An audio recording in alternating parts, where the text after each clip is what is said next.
Hey everybody, welcome back. We are on Unit 4, the financial sector. We're talking about monetary policy, okay? This is subunit 4.6, and this is part 6 on this subunit. But this is our last part on this subunit, and man, is this an important video.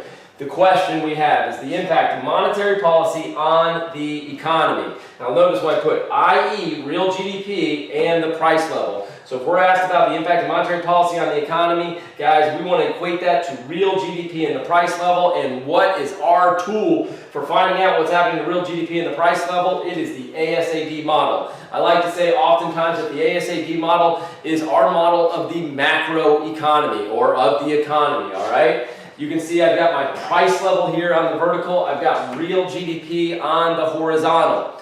Now, what you see here is an economy in a recession. So I've already set up the graph and I've got us in a recessionary gap. That recessionary gap is this distance right there, okay? It is the amount our equilibrium GDP is falling short of our full employment GDP, okay? YF, full employment output or full employment real GDP. YE, the E is equilibrium, that is our equilibrium output or our real GDP equilibrium.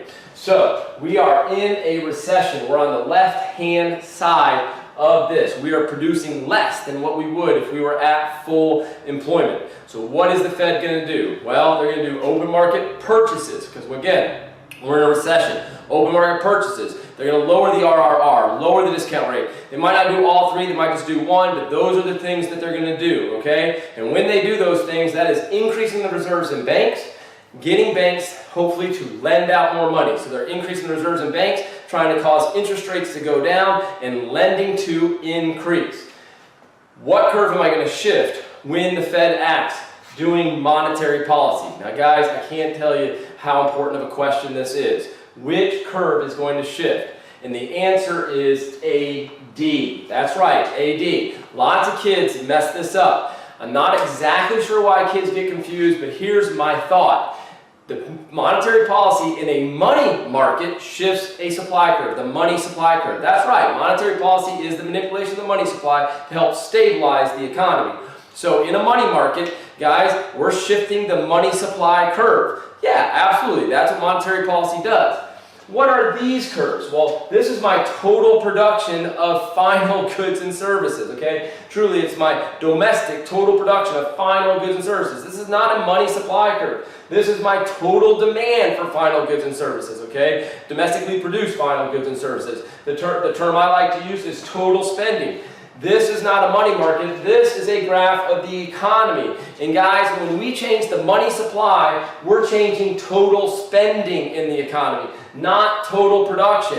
What I like to say is this, guys, if we go give a bunch of money to, say, like carpenters or something like that, I think of a person on a roof, putting in a roof, okay? They're putting in a roof with a hammer. If we go give them a bunch of money, that's not going to increase the rate that they are hammering. It is not going to change total production. What does money allow us to do, guys? Well, what is money? It's a financial asset that in its current form can be used to buy goods and services. Money helps us buy more goods and services. Guys, monetary policy shifts the AD curve, our total spending curve. Now, let's talk about how it does that. Well, AD, what does it equal? It equals C plus I plus GP plus XN, or net exports.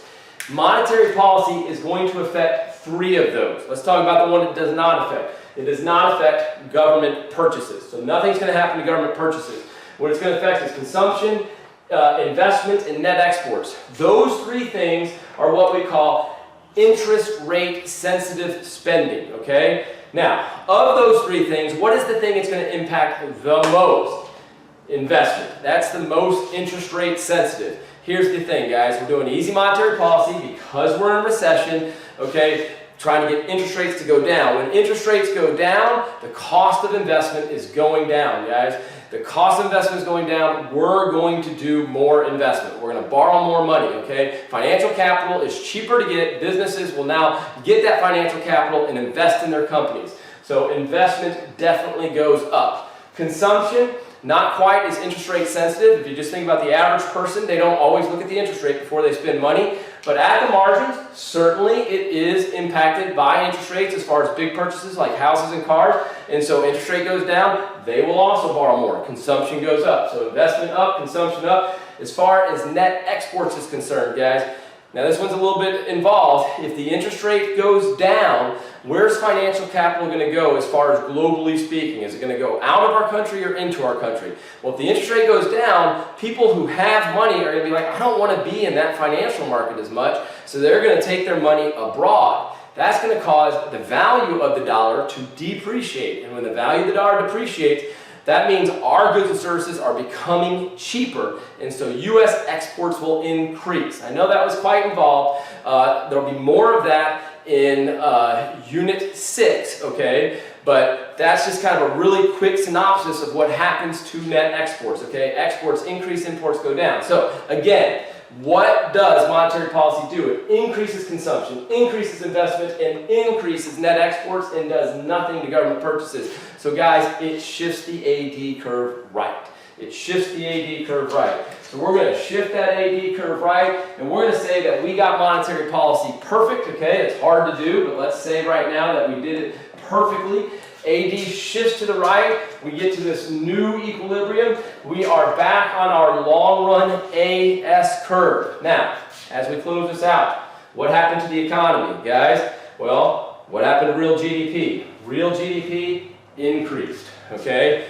Real GDP increased. What happened to the price level? It increased. And then just to kind of round this out, guys, one other thing we want to make sure that we know the impact on is unemployment. What's going to happen to unemployment? Well, if real GDP is increasing, and again, why is real GDP increasing?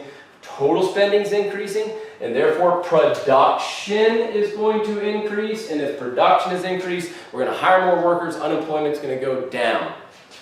What's the impact of monetary policy on the economy? One last time. Real GDP increase, unemployment is going to go down, and the price level is going to go up. There's our graph for seeing it. Hope that made sense to you. We'll see you in the next video.